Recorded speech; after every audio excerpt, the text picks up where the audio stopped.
মাত্র ৮ জন বিডিআর সদস্যের কাছে শোচনীয় পরাজয় বরণ করতে হয় ভারতীয় সীমান্তরক্ষী বাহিনীকে।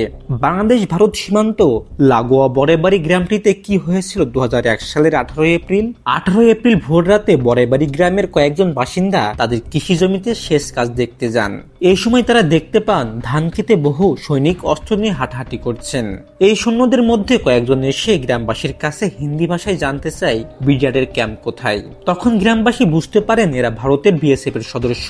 বাংলাদেশ সীমান্তের ভিতর বিএসএফ ঢুকে পড়ার খবরটি বেশ দ্রুত বরেবাড়ি বিডিআর ক্যাম্পে পৌঁছে দেন সাইফুল ইসলাম লাল। বিবিসিকে দেয়া এক সাক্ষাৎকারে এইসব কথা বলেন সাইফুল ইসলাম। স্থানীয় বেশ কিছু বাসিন্দা বিবিসিকে দেয়া এক সাক্ষাৎকারে বলেন, বিএসএফ এর সদস্যরা ভুল ঠিকানা থেকে আবার গ্রামের দিকে ফিরে আসে এবং বিডিআর ক্যাম্পটি খুঁজে পেয়ে এলোপাথারি গুলি করতে থাকে।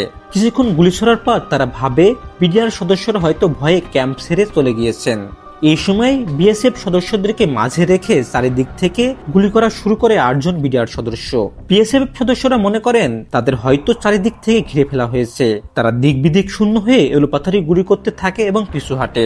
১৮ এপ্রিল থেকে ১৯ এপ্রিল মধ্যরাত পর্যন্ত গোলাগুলি চলে। এক পর্যায়ে পালিয়ে যেতে বাধ্য হয় বিএসএফ এর সদস্যরা।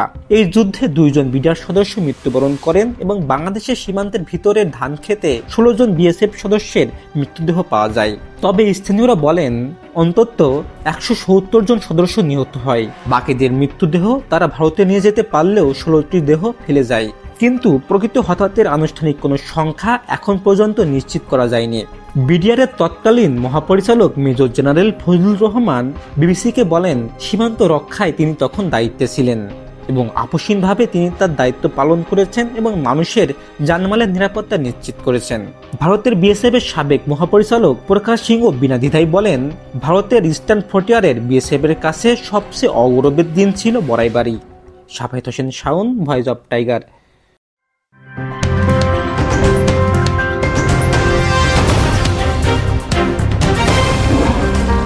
Voice of Tiger.